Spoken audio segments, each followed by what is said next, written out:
tenho minha família no Brasil ou algum outro país. Qual o tipo de visto que me possibilita vir para Portugal com a minha família? A questão da família, ela é possível de vir com o requerente do visto principal em vários tipos de visto. Não existe um visto para quem vem com família. Então, vai depender do tipo de como que você quer se fixar em Portugal.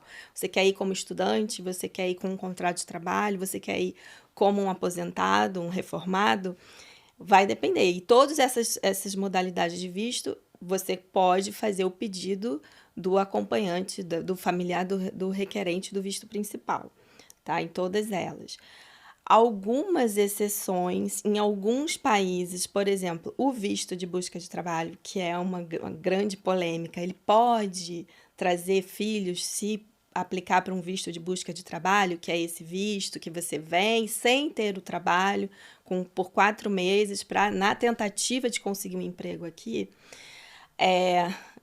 Eu particularmente sou da opinião de que não deveria ser possível que se trouxesse familiares, porque você vem numa condição de só ter autorização de residência se você fixar através de um contrato de trabalho subordinado. Então, isso pode não acontecer. E não acontecendo, você trouxe toda a sua família para uma situação, né, que ninguém sabe como que vai terminar. Mas é possível, tá? Existem alguns países que não estão emitindo esse tipo de visto de acompanhante, de familiar, de requerente de busca de trabalho. Mas a maioria está aceitando, desde que você comprove que tem como sustentar a família aqui. E assim, já ouvi falar muito sobre reagrupamento familiar, manifestação de interesse, mas a grande verdade é que eu e possivelmente muitas pessoas não entendem a diferença e o que pode ser mais rápido, o que pode ser melhor. Qual a sua visão sobre isso?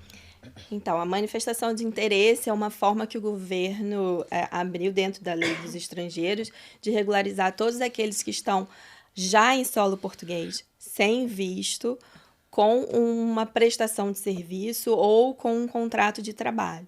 Então, aqueles que estão ganhando algum tipo de renda aqui, né, de salário ou de proventos de seu próprio trabalho, contribuindo com a segurança social, recolhendo os impostos, inscritos, tudo certinho, entram com um pedido de manifestação de interesse, que é uma autorização de residência para quem não tirou um visto antes. Então, o processo de visto, normalmente, você entra no seu país de origem com pedido de visto, o visto é emitido, ele tem uma duração, normalmente, de 4 meses, você entra em Portugal e aqui você transforma esse visto numa autorização de residência. A partir do momento que você vem para cá, sem visto, para residir, né? Então, como turista, e começa a trabalhar, o que tinha de possibilidade era abrir a manifestação de interesse e, através da comprovação de que você tem hoje ganhos que te sustentam aqui, permanecer e conseguir essa autorização de residência.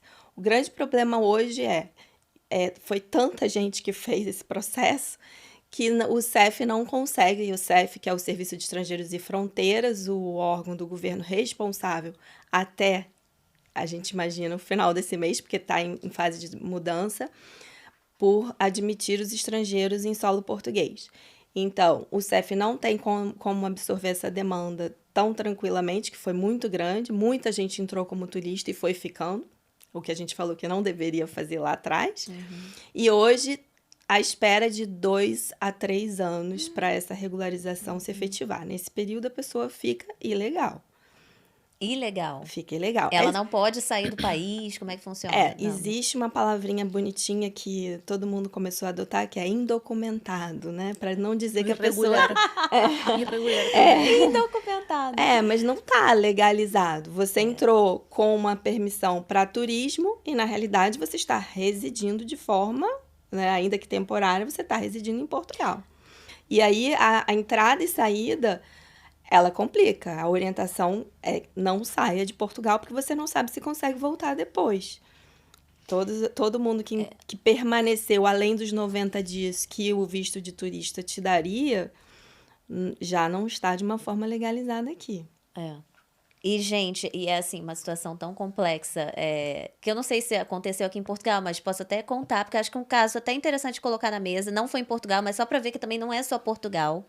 Quando eu fui para Londres, o Thiago é português, hoje em dia eu também já sou portuguesa, através do casamento, mas quando eu fui para lá, eu fui com visto de noiva, alguma coisa assim, que eu poderia viver lá legalmente. Só que na época eu dei entrada no processo pelo correio, lá era pelo correio, você enviava a documentação, e ok. Quando eu estava empregada, eu podia trabalhar, só que eu recebi uma proposta melhor. E aí eu pedi demissão para entrar na nova empresa, que era a Câmara de Comércio de Londres.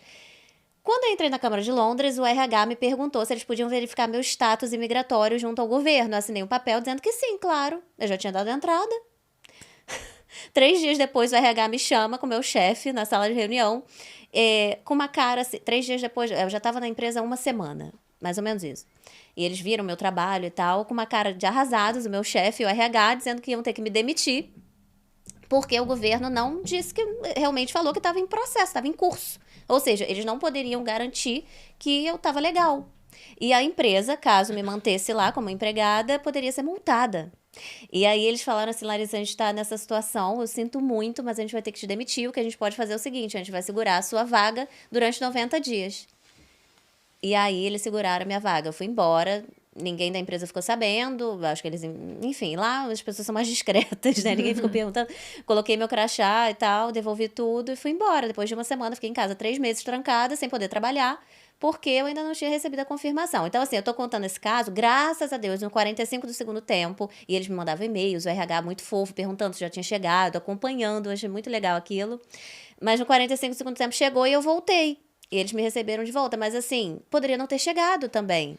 Então, tudo, quando a gente fala de status imigratório, a gente precisa colocar na mesa todos esses riscos e realmente buscar os profissionais para ajudar, para orientar. Não adianta a gente sair na internet vendo 1000 vídeos de YouTube de pessoas que não têm essa competência para falar sobre esse tema, porque opinar todo mundo opina. Eu acho que manifestação de interesse é melhor, eu acho que isso é melhor, ok. Todo mundo tem o direito de opinar, a gente vive numa sociedade livre. Mas, ao mesmo tempo, são situações que travam demais a gente, impactam demais. Sim, e como você falou, aconteceu na Inglaterra e você ficou durante aquele período que você achou, já dei entrada, tá tudo certo. Então, Tava. a gente, a orientação que a gente costuma dar é justamente essa, olha, aguarda até que chegue o seu cartão de residente. Aí sim, você vai estar tranquilo Isso. para sair, É. entrar e circular. E aquilo que a gente conversou também das oportunidades de trabalho com o título de residência mudam completamente. Isso tudo é muito importante falar.